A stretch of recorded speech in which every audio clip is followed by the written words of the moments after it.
Good morning, and thank you for joining us today live from the new Student Center at Sheridan's Hazen McCallion campus in Mississauga.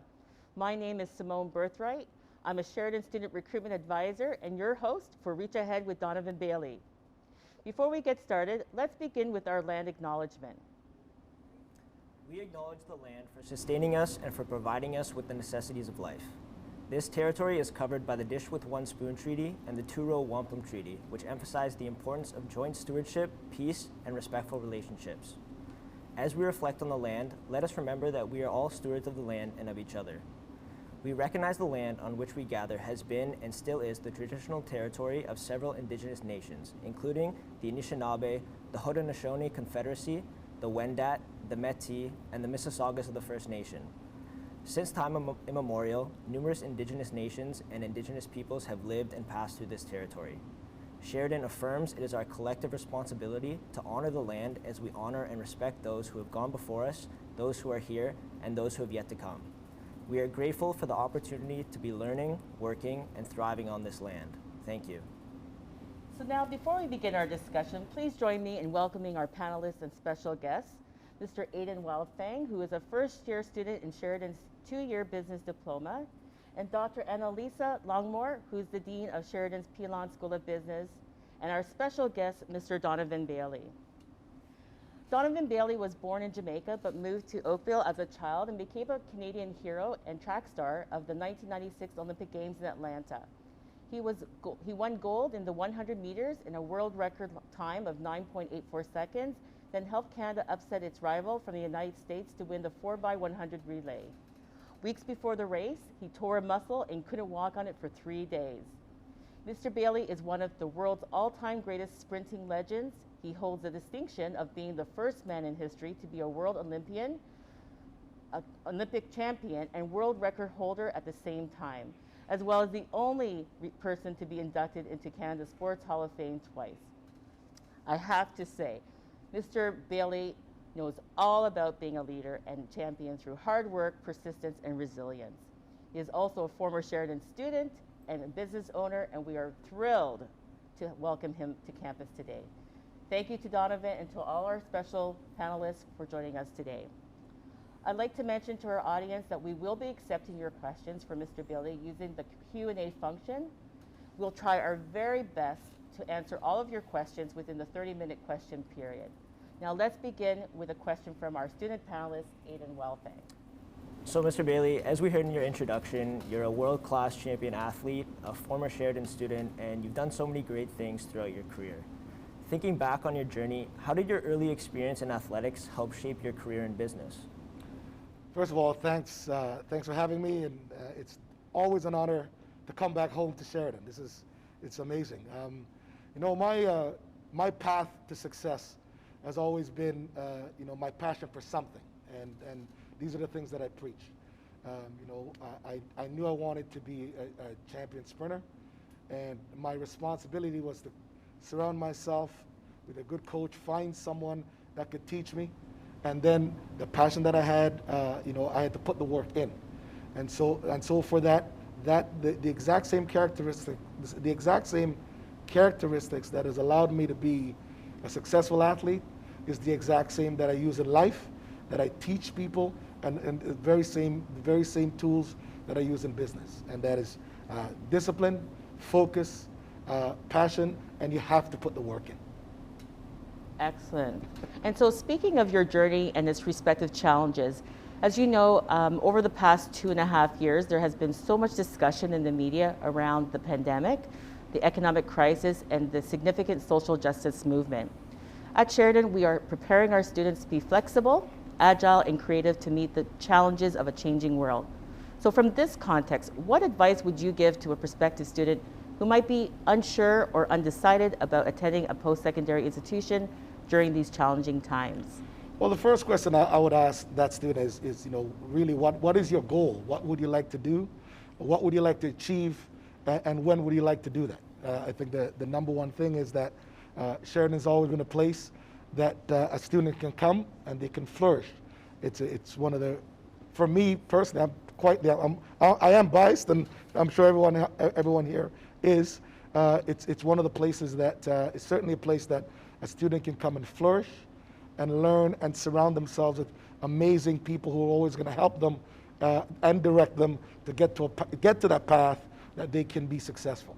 Excellent. And so speaking of goals and challenges, 25 years ago you were criticized for your comments about racism in Canada in an interview with Sports Illustrated. Do you think we're in a better place today? Oh man, I get asked that question quite a bit. I don't know if we're in a better place, but what I love is the fact that we're having a dialogue about it. What I love is the fact that everyone can take a minute to ask a question, and then everyone, whoever is on the audience gets to listen to whomever that person is. So I don't know where we are. I mean, I think that we're moving, we're farther ahead. I certainly know that there are more people that are voting. There's more people that are educated. There are more people that kind of understand the law, and more importantly, there's technology. So whatever is happening in the world, you can record it and show it, and so whatever the things that happen in society, racism or otherwise, it can't be hidden beneath the layers anymore. Absolutely, that is so true, very true. Donovan, you are such a role model for how to be resilient, how to be courageous, and lead in the face of adversity. Our students could really benefit and learn a great deal from your example. So as I think, your story can really teach us about the potential value for adversity and about the notion that we can emerge triumphant when we have challenges and we experience them. So our job as faculty and staff is to create a supportive environment where we can provide our learners with the opportunity to navigate and overcome their challenges in a way that really maximizes their potential and personal growth. So were there any Sheridan faculty who you believe made a difference or stood out when you studied at Sheridan? Oh man, well, there was a lot. There's quite a bit, but I think that because I'm known when I was going to Sheridan, our basketball team was the #1 team in the country. So I'm obviously going to speak about Wayne Allison and the impact that he had, and although the teachers from high school and college and when I was going to university in the States that impacted my life, I think Wayne Allison was one of those people that he taught me well. I understood what hard work is based solely upon the practices and the teachings that he did. And I knew my role as part of a team. So for me, I could take my role from being on the Sheridan basketball team, and I could incorporate that in, even when I was on Bay Street, I incorporated that. So I think having a great coach who challenged me academically and challenged me physically and psychologically, for me to be a better self, that's the person I'll always remember. So Wayne played a massive impact in that whilst I was going to Sheridan. Wonderful, thank you so much for sharing that. What advice might you have for parents or teachers who are looking to support young people today as they navigate their learning journeys towards their futures? Well, one, I think that every person wants to be a productive member of society. And one of the things that I remember, especially being here at Sheridan College, is that the network that I had then is the same network I have today. So it's these men and women are still very much my friends to this day, wherever we are in the world, especially in light of technology where you can connect with anyone anywhere. So I tell parents and I tell kids this is very important. I mean, I think that there's a saying that says, show me who you are, show me who your friends are, and I see who you are, right? Yes. And so that resonates with me when I think of Sheridan, because Sheridan to me has always been an exceptional community, and the people that you meet and the support that you get are those are the very same people that's in your network that you're gonna be friends forever. So to parents, obviously tell your kids that this is certainly an environment where your kids can learn, flourish, becoming productive members of society, but more importantly, connect with people that will be friends forever. Great, thank you. So the idea of support for students reminds me of one of the lessons I've learned while studying here at Sheridan, and that's to reach out for help when it's needed. What activities and services did you utilize while studying at Sheridan that helped develop your professional career? Well, I think that, I speak about networking. I think that's something that's near and dear to me. I think that having friends who are positive, productive, supportive people is always a very important thing. That's something that I think that not only is good in school, but when you go into the workplace, in whatever you do, those are the things that are very important for me personally. And I think that when you look at the success of people out there, you usually see the support system around them and behind them. So this is something that I will continue to do, and I'll continue to support. I mean, that's why I have a mentorship program across the country, and this is the reason why. I think that support system is important, but mentorship is even more important. So speaking of support, as a first-year business student, I've had experience networking and marketing myself to employers using social media outlets such as LinkedIn. What advice do you have for prospective students or current students on how to market them, especially with all of the social media outlets that are available to them today?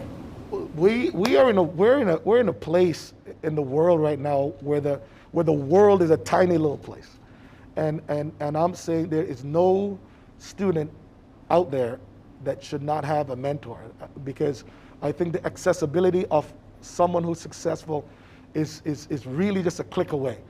So absolutely utilize social media. I think that LinkedIn is probably one of the greatest resource, because you're going to find someone that's successful. Imagine, you as a Sheridan student, there are tons of incredibly successful Sheridan students, ex-students, old students, or graduates. And I think that it's so awesome when they hear from me. I mean, I understand what it's like when I come back on campus, and I haven't been in school in quite a few years. But I think it is awesome when a member of the alumni hears from someone young. So I encourage every single young person to see who that person is that they want to emulate and connect with that person. And if you don't connect with that person, connect with the next person. Okay. So, I mean, I think all of us here are alumni, including yourself, so we're, in good company. And, Yes. You speak truths that we can, I'm sure, all relate to. Now, so let's now turn to our audience members, who I know have been listening and waiting patiently to ask Mr. Bailey some questions. Let's see.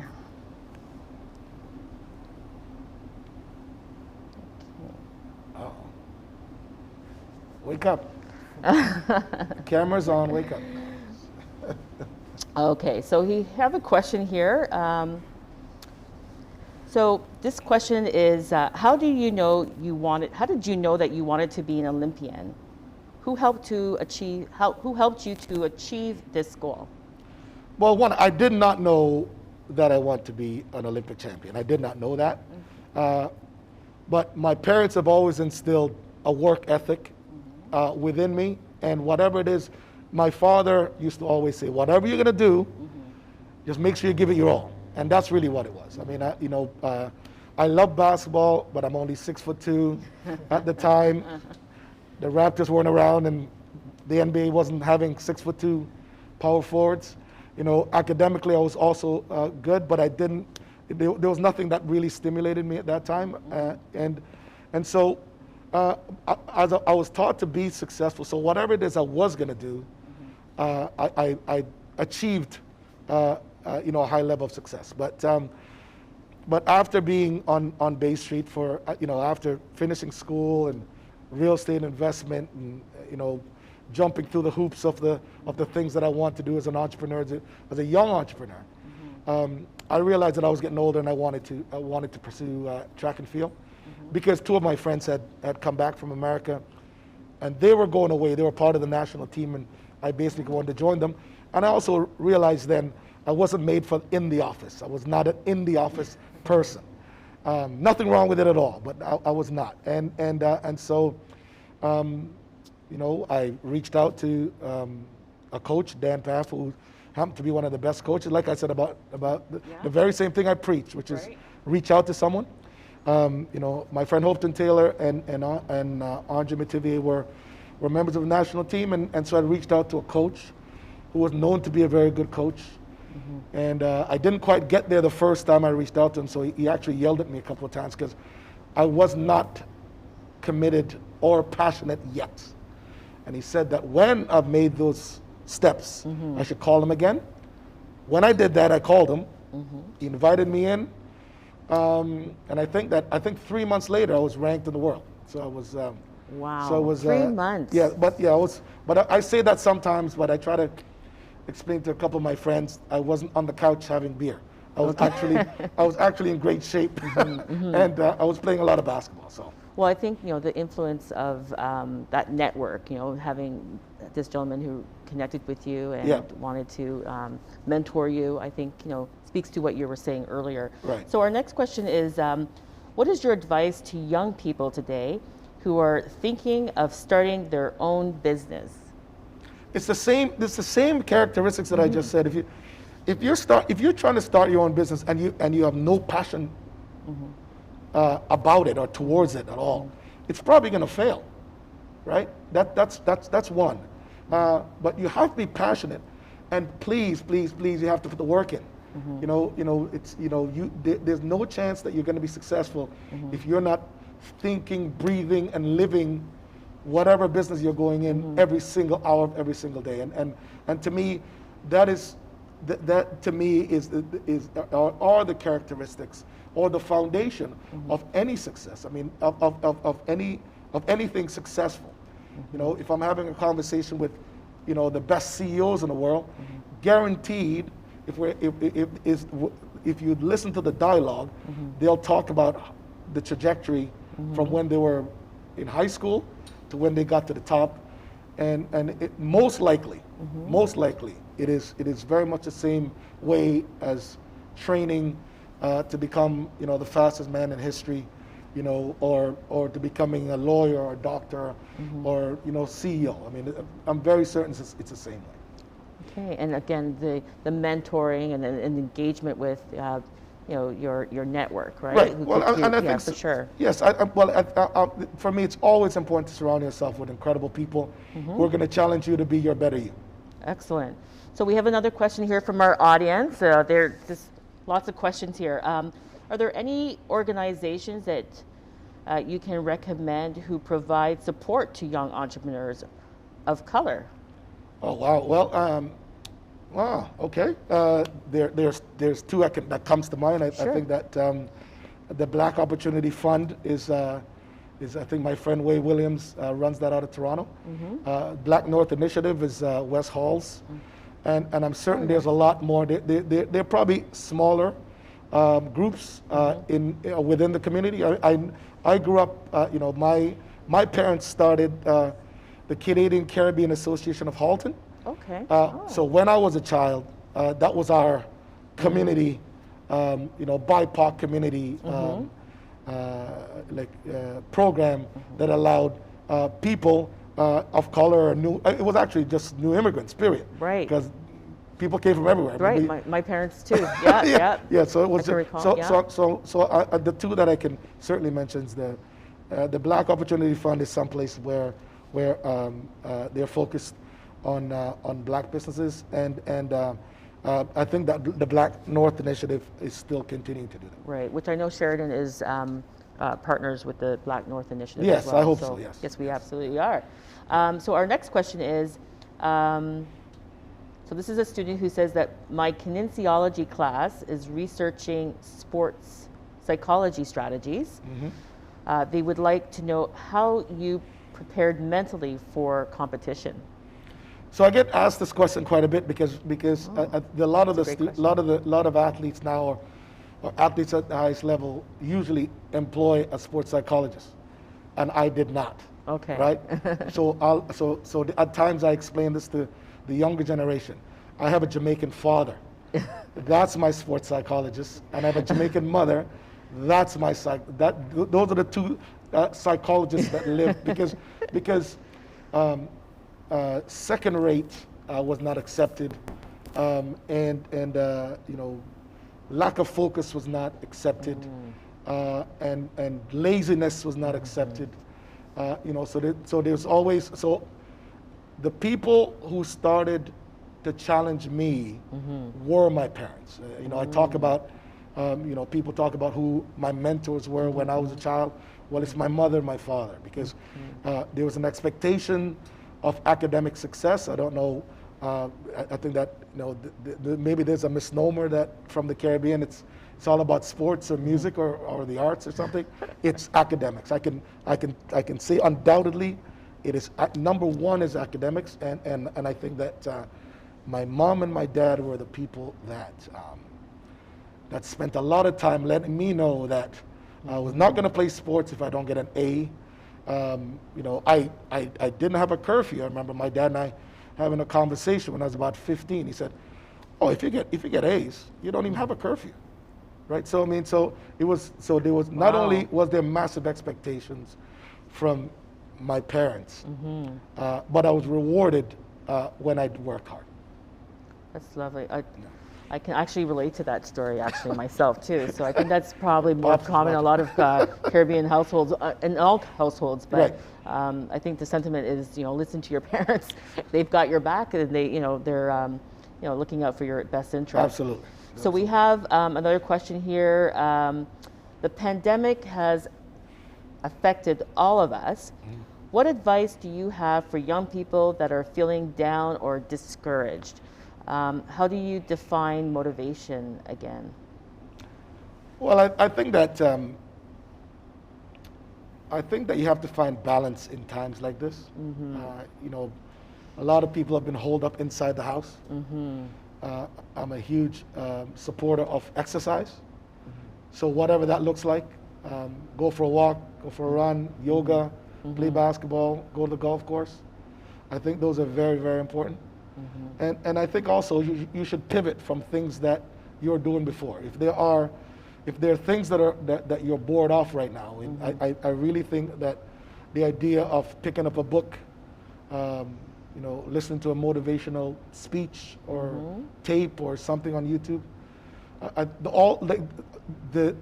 it's very important in today, post-pandemic, for us all to find balance. And I think that food, sleep, exercise, those three bases will allow you to prepare yourself for whatever the next challenge might be.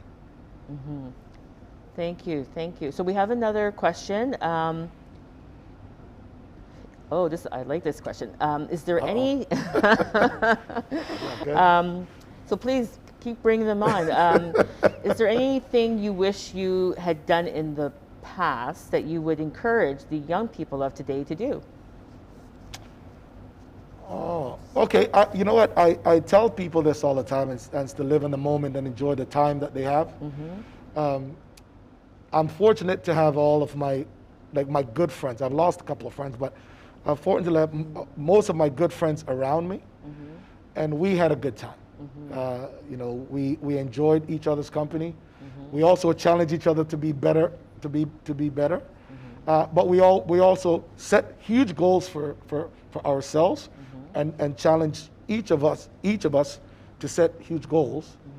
But we also enjoyed every single minute of it, especially now when we reflect on it, especially now that everyone's, you know, you got responsibilities. Let's just say. Right. So whether or not it's a mortgage or children, you know, or a big company, or employee or whatever it is. So I encourage kids today to absolutely enjoy every single moment.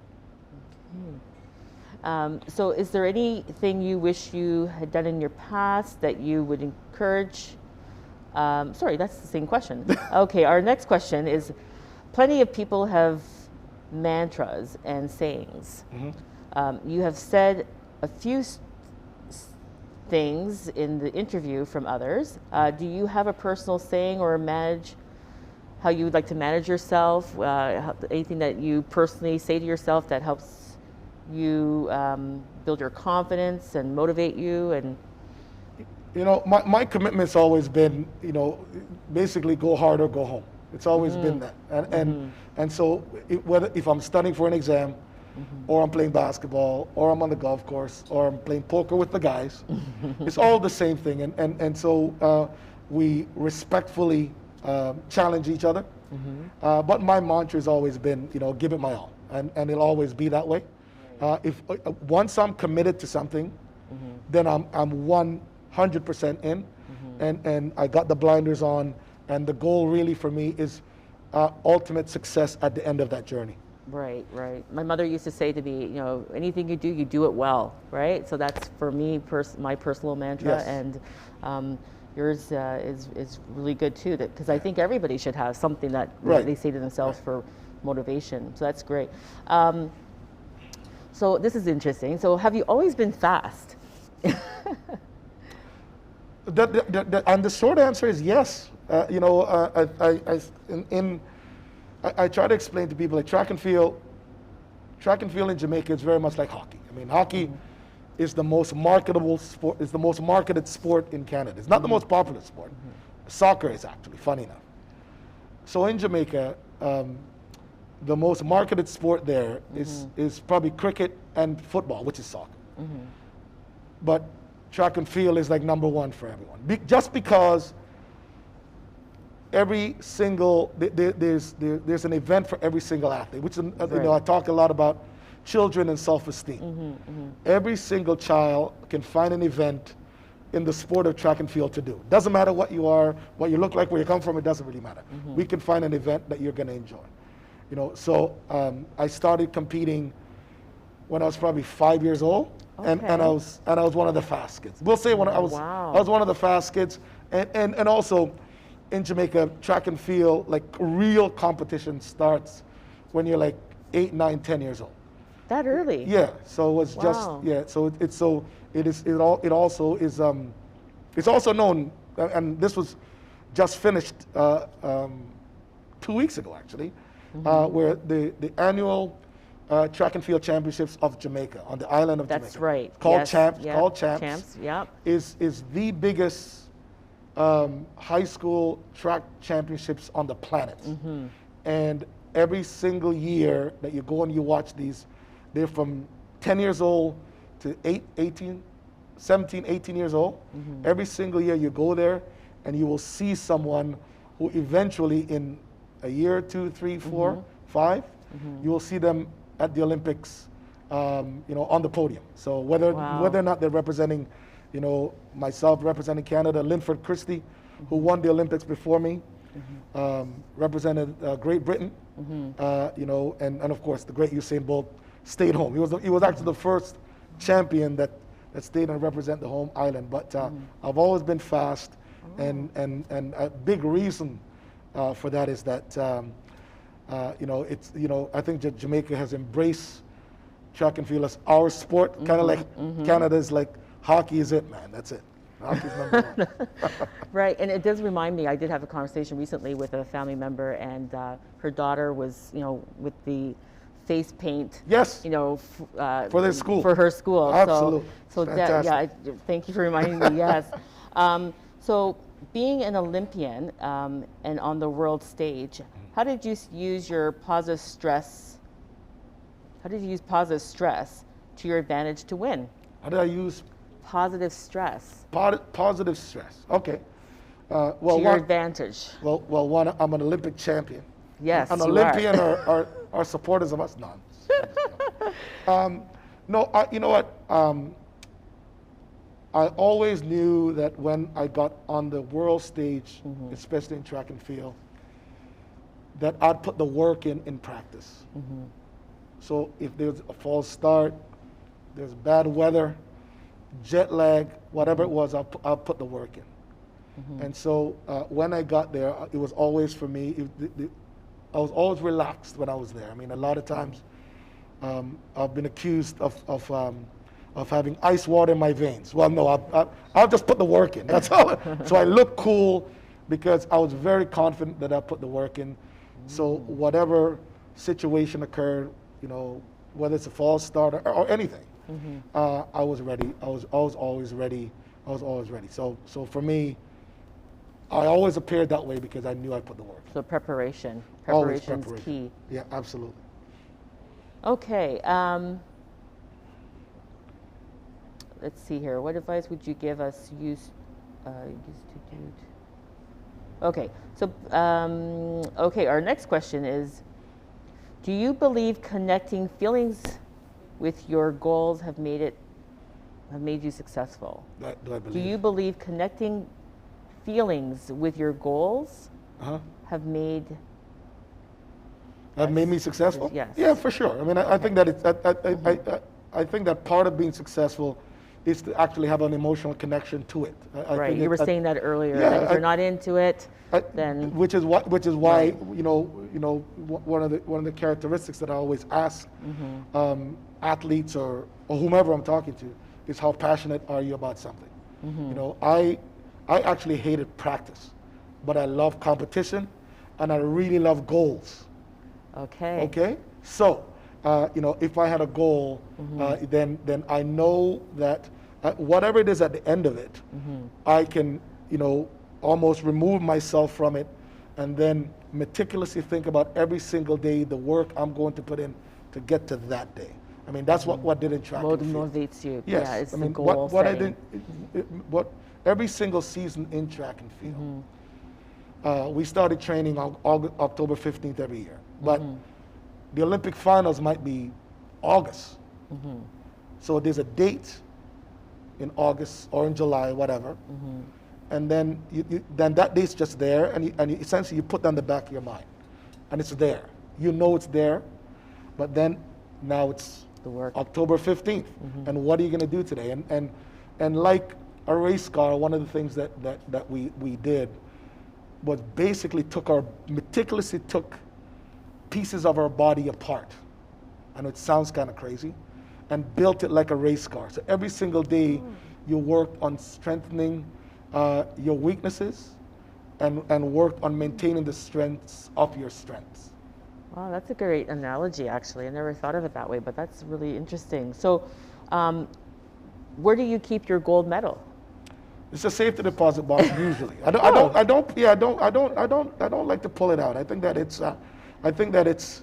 in the history of our country, there's only 2 gold medals that are here, and Percy Williams in 1928, and mine, and I just think it's a special thing to do. So if there's something really ultra special for me, I bring it out and show it, and of course, I believe it's quite valuable. Of course. So you keep it in a safe Yes. space. Safe to the point. So these are great questions, everyone. Please keep sending us your questions. What does the day-to-day life look like when you're training for the Olympics? What does Your day-to-day look like? It's been a while. Life. What does your day-to-day life look like? It certainly has. No, it's been a while, but Try to reflect. But so they're asking me what my days look like whilst I was training. Yes. What's a typical day in the life of a trainer, in other words? Okay. I think that, I keep expressing the point of putting in the work. And so as a full-time athlete, that's what you did. I mean, I got up, I ate, so you have to live it, breathe it. So every single second of the day, you're doing something building towards that moment when you're having the competition. Waking up, understanding what you're having for breakfast. So whatever calories, however many calories you need to pack on, that's the first thing. I mean, well, you got to, this after a good night's rest, by the way. After, usually 10 hours. They always say never eat after 9 o'clock. Right. Right. So a great breakfast. Yep. Then you get to the track, obviously go through the workouts. I think people use the word Pilates or yoga. So we'd stretch for about an hour and a half. And then throughout the day there's a workout. Then there's usually an hour of weight training. Then there's physio. All those times, by the way, you're eating every 2 hours throughout the day. Wow. So every 2 hours, you're just because there's so much energy of your metabolism that you're depleting that you have to constantly be feeding. Just think about driving your car and driving your car all day. and yeah, so you have to keep putting fuel in it, so that's most typical days, and then just reset, and it's like Groundhog Day. The next day it's the same thing. There might be longer runs, shorter runs, but they're meticulous things that you work on leading into your day of competition. That requires a lot of discipline and structure, right, to your day. And well, absolutely, and that's what I'm saying. But it's the same passion that it's going to take for anyone to be successful in anything. So the number one thing is, for me, I was committed, and my commitment was just to do it the right way, and also obviously to win, and of course, and to be successful. So in order to do that, you have to live it. Like every single molecule of your body, of your being, of your existence is committed to that. I mean, and it's quite selfish of people sometimes, but that's the commitment it's going to take sometimes to be successful. Which is actually a really nice segue to the next question. And so a student wants to know, how supportive was your family and friends on your journey to your dreams? And were there any skeptical people or non-believers along the way? Absolutely. Well, one. let me answer. Let me go in order. My parents have always been supportive. When I sold my business and I told my dad I was no longer going to be a broker and I was going to go pursue track and field, that was not a good conversation. Okay. But he was supportive. He said, well, I don't like what you're doing.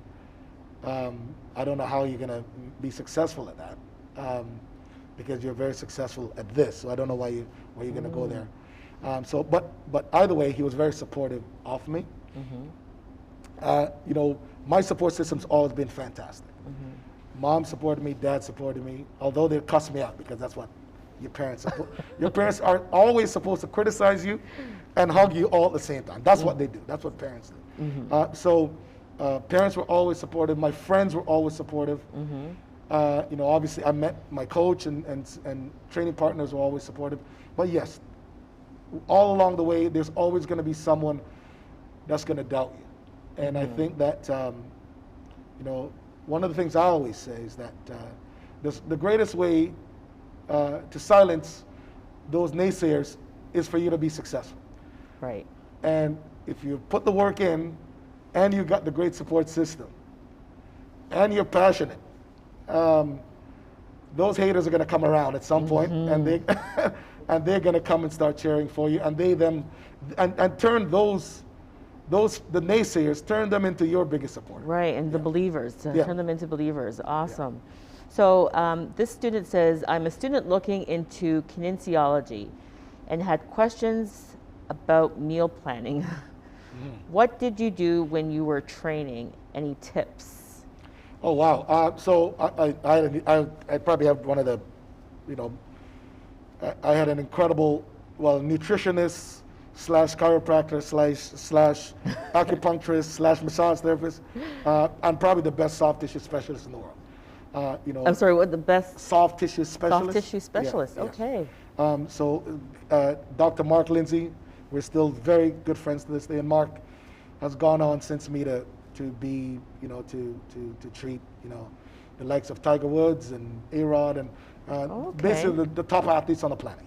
But Mark and I, we talked about what I felt, what I wanted to eat, and how I felt when I ate those things. I never really had bad eating habits. I never did. I love junk food, but it was always a snack for me. It was a snack between meals. So I was not going to have a McDonald's hamburger for breakfast, or for lunch, or for dinner. I was going to have real food, and I'll certainly eat all that. But he was very meticulous in planning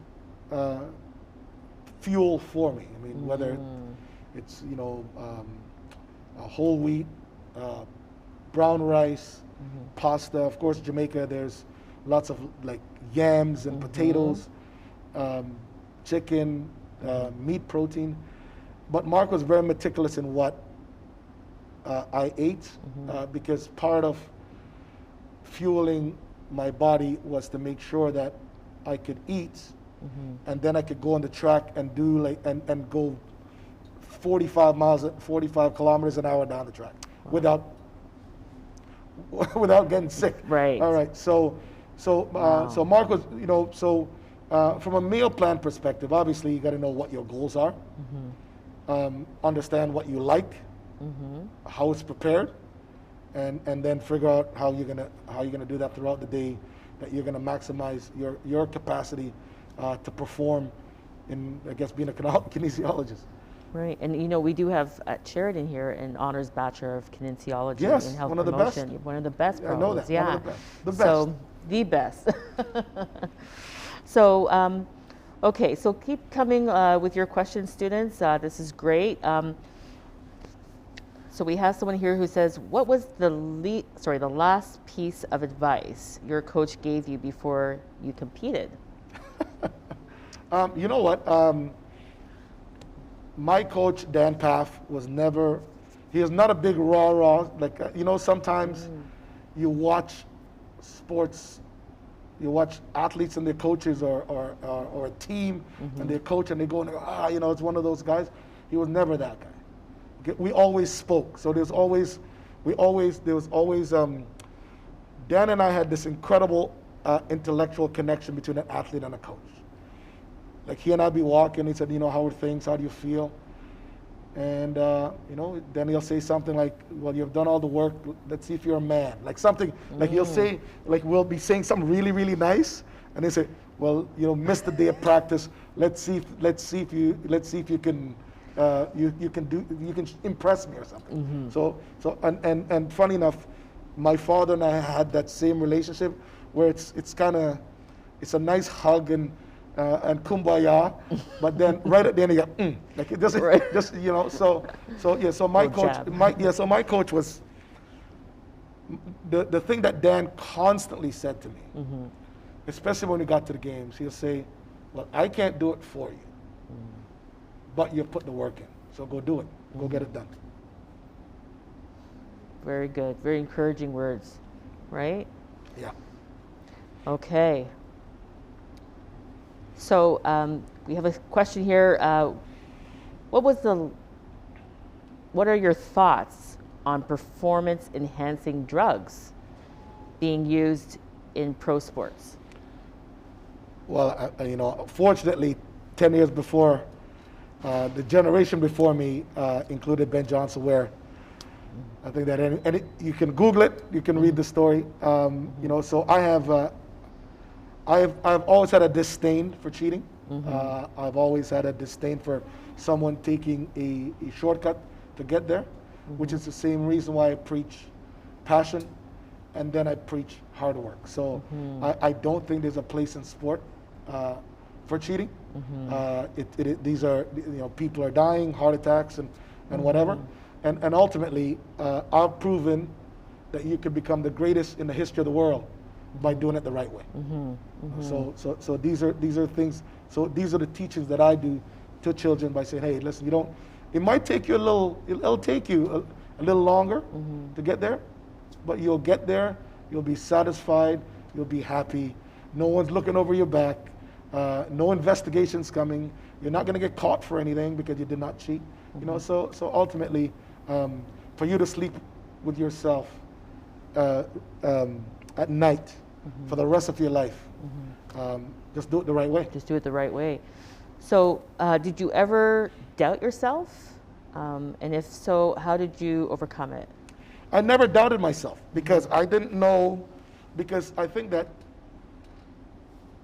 I was very fortunate and blessed that I was number one in the world or number one in history. But I think that everyone in this world is defines success differently. You might have someone who got into track and field, and they were number 425th in the world, but they're from a poor country. They got a track scholarship. They got a degree. Now they're a successful CEO and a coach. So I think that success is not always defined by number one. I think success is still defined by your commitment, your goal, your passion, and the work that you put in to get to that place where you can look at yourself in the mirror and know that you're a productive, healthy member of society. Thank you. Thank you for saying that and sharing that with our audience. Those are great lessons. After retiring from track and field, how did you use your celebrity status to build future business endeavors for yourself? Well, two things. I mean, I think being a public figure, it's the same network that I had. When there's a business opportunity to help advertise or a joint venture, the same professionalism that I brought to the track is the same way I'd bring to the boardroom. I'm on time. I'm prepared. I know what I need to do, and so that same professionalism has allowed my network to continue to expand. I continue to do work in philanthropy and continue to do work in business because I believe that networking, being positive, being committed to the work that you're doing is something that's always going to allow me to replenish and to reap those rewards until the day I die. So what are some of those organizations that you support?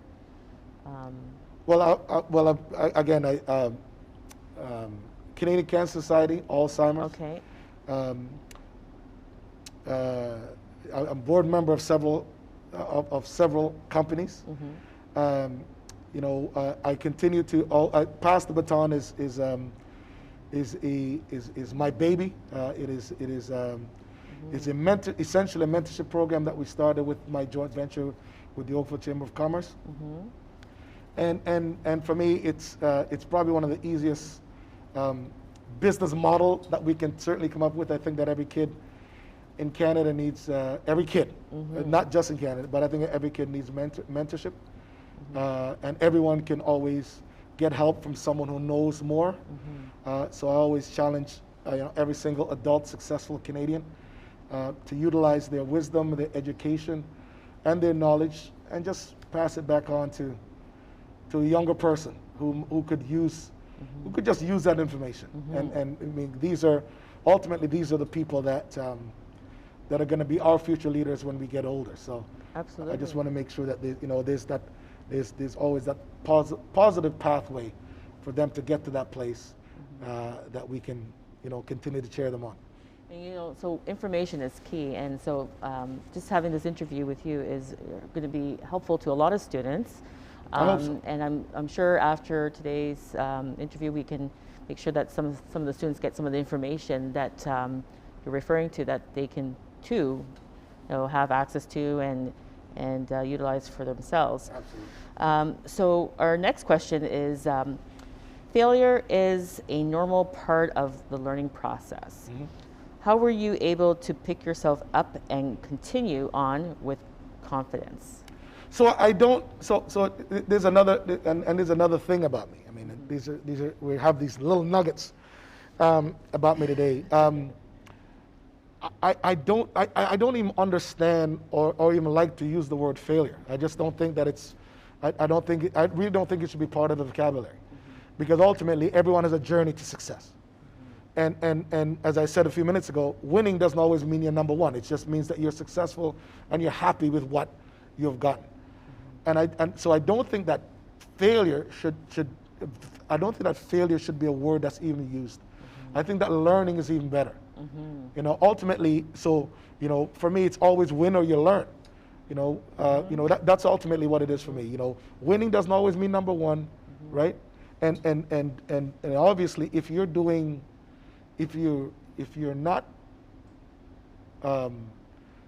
successful, or you think you're failing at something, take the lessons that it's teaching you, go reach out to that person or those people, do some research, Google it, who cares? Just whatever it is, talk to that teacher, Talk to that student that's here, right? Talk to those people and see what you've learned. So the next time that opportunity comes up, then you don't consider it failure. So it continues to be a learning process. I believe, I mean, as I said earlier when we're doing a tour, I am always going to be a student, right? And so for me, I'm always going to be constantly learning. Am I going to fail at something? No, because I'm always going to be learning about something. And ultimately, you embrace that, understand it's part of your journey, and move on.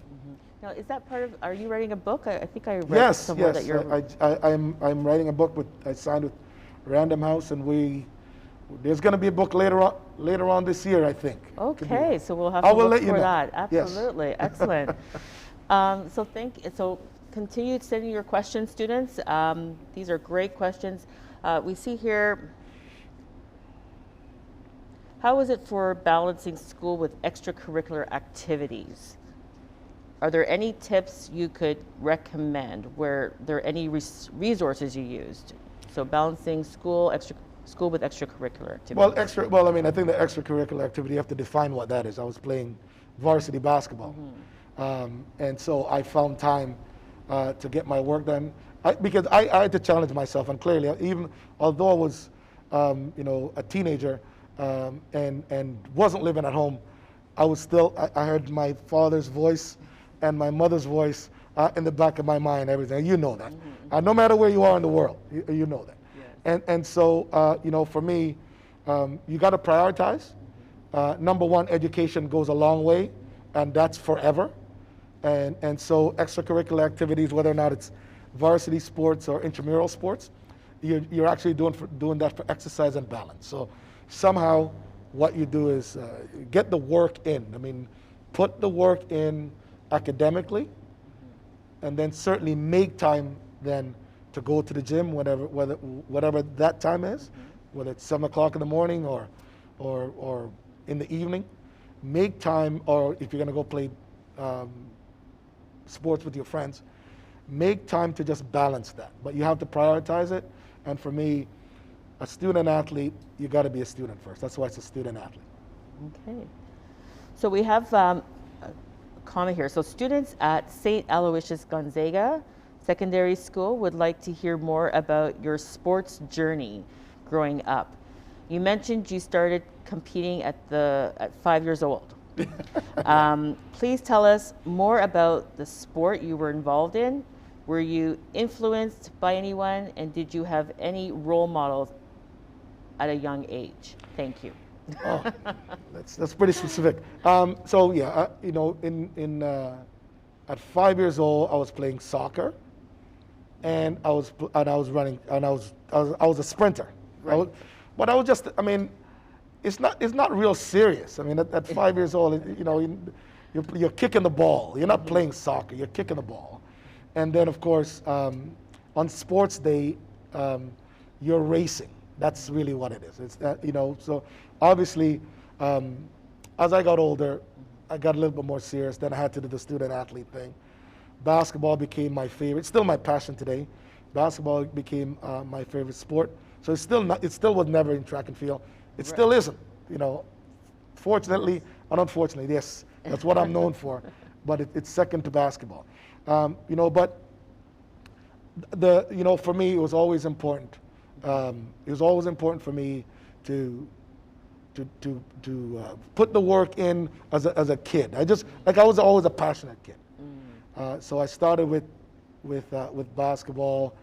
Here in Canada, I started with basketball. The football team recruited me quite a bit. I was actually drafted to play in the NFL and the CFL, but I never played one game of football. Apparently, I was just fast, and they thought they could teach me to catch the ball. Yeah, but I thought that getting hit was not in my cards. That wasn't going to happen. But I enjoy sports in school. Some of the people, I have friends that we've been friends for 40 plus years. Wow. And we all met on the sports field. And so, again, we talk about networking and people that were always supportive and challenge you to be your best self. It actually starts from that age. So yeah, so all of these high school kids, those very same people. Your crowd might get a little smaller, but there's going to be 1 or 2 or 3 people that you know today that you'll be friends with when you've gotten to old ripe age of Donovan. So, so throughout, like in your career, then even in your earlier career, was there like a role model, aside from your friends that you engaged with? Well, was there anybody who was a role model to you? No, not really. I think that growing up, you look at, I'm very fortunate that people that I saw, that I was mesmerized with who they are, I got to meet. So I always thought I thought that Muhammad Ali was the most incredible man. Muhammad Ali. I thought that he was he's a boxer, the most incredible man in the history of the world. I also read a lot and saw videos of Jesse Owens. And fortunately, I got to meet both of those men. I also got to meet Nelson Mandela. But the role models and the people that you saw, in sports, it was certainly 2 of those guys. Nelson Mandela, which is an incredible human being. Michael Jordan, I thought was the greatest basketball player in the history of the world. And I got to meet him too. So, tons of role models. But I saw people that I tried to emulate. I mean, I remember the very first interview that I got in high school, and I thought that I was watching Michael Jordan do a press conference when he was at North Carolina, and I just wanted to be like him. I really wanted to be like Mike. No, for real. And I'm like, they said, have you done any media training? I'm like, no. I just watched that guy. That was it. Wow. So I guess how someone spoke and how someone carried themselves, that was very important to me, and it was also very important for my parents, and also I was also part of the church. So all of those things played a role. Okay. So we have another question here from students. Are you managing injuries as you get older? And was longevity something you thought about during your training as a younger athlete? So I'll do it backwards. I never thought of longevity because it was, yes, I lived in the moment. So as an athlete, in order for you to get to that place, you really have to believe that you're invincible. So with that invincibility comes, knee surgery, 2 Achilles tear, shoulder separation. Yeah. So in order for you to get to that place in sport, you really have to believe that you're invincible. You really have to believe that you're, whatever it is that you see on TV, you're Superman. So that's that's something that I never thought of it. And certainly as I get older, yeah, it's I see the physio quite a bit. So all the kinesiology students, I might be your patients later on. But yeah, I every day now, I continue to try and eat well, sleep well, drink a lot of water, get out and get some exercise. So that's for me in my age, how I continue to maintain, essentially a healthy, active person's life. Okay. And so this is our last question for today from our students. What motivates you to keep pushing harder and to keep pushing you to your next goal? Well, I think, wow. So passion is always going to be my number one goal. It's always, and it's always, and I'm always gonna be passionate about the things that I do. And now, as a father, as a role model, this is not something that you get asked to be. There's a lot of eyes and ears that are always looking at me. So it's very important for me to be positive. It's, and not just for my own personal kids, but for every single kid, because they all are my kids anyways. If you're reaching out to me and asking me a question, then I'm gonna have to say and do the same things, or my commitment is to say and do the same things that I would do for my children. So my goal is to continue to be positive, continue to be philanthropic, continue to make a difference, and hopefully that will grow into the things that I do right now will grow into a legacy that, that anyone that comes across my name over time will just say Donovan gave it his all, and he left a real positive mark for all of us to challenge ourselves to be better. So thank you so much, Donovan, for spending time with us today.